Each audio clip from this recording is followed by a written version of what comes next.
Leung, Head of Regional Transport at Jefferies Hong Kong. Many thanks for coming in, Johnson, this morning. Now, the idea that you order ships and vessels before the market crash and they are delivered now and they're moored off Gibraltar or Singapore, wherever they are, and doing nothing, is a massive concern for the industry, isn't it? Yes, well, the break-even level for those VLCCs is almost $30,000 a day.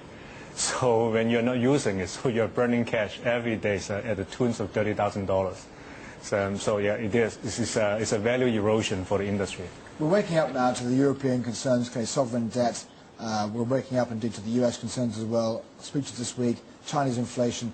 All this is a global slowdown. So it's perfect to discuss, the shipping industry, because these vessels again are carrying crude oil again. Demand is not as high as it was, and they've got these businesses. What's going to happen, do you think, for the next 2 months as the global economy really does turn down? Look, the tanker freight rate right now is negative now.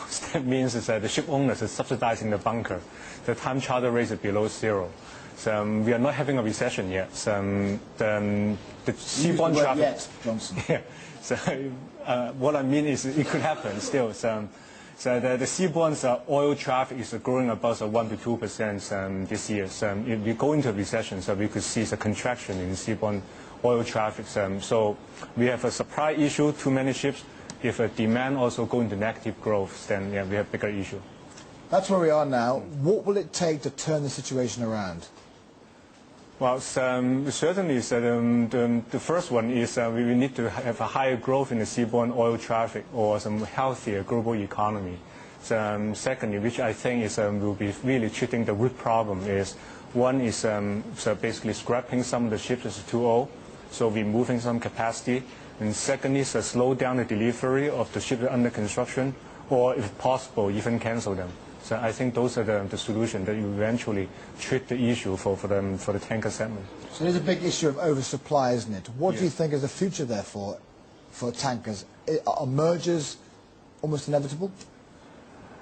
Yes, well, there would be some industry consolidations, and maybe just because some of the operators cannot survive in this kind of downturn. And they've been making losses for almost a year now.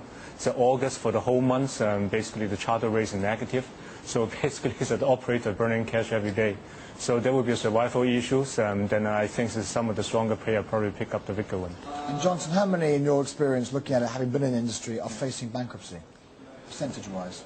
Well, it's hard to call. Different cycles go very different ways. It's close, isn't it? It's probably the hardest time they've had for quite some time. Yeah, I think in 6 months we probably see more. We have seen a few already this year, but we're probably going to see more this year. And for the rates to go up, obviously you need to see demand. How unlikely is that? Well, so now it's very unlikely the demand will pick up, because we are just for the last month we start talking about potential slowdown or recession. So we haven't really seen the effect of it yet. So the capacity continue to come. For this year we don't really see as much of a pickup. So it might be for pocket of better freight rates, a very brief period of time. So a couple of weeks or months, but generally we don't think the freight rate have a sustainable rebound from this current level. Thanks for coming this morning. Dawson Leung, the Head of Regional Transport at Jefferies Hong Kong.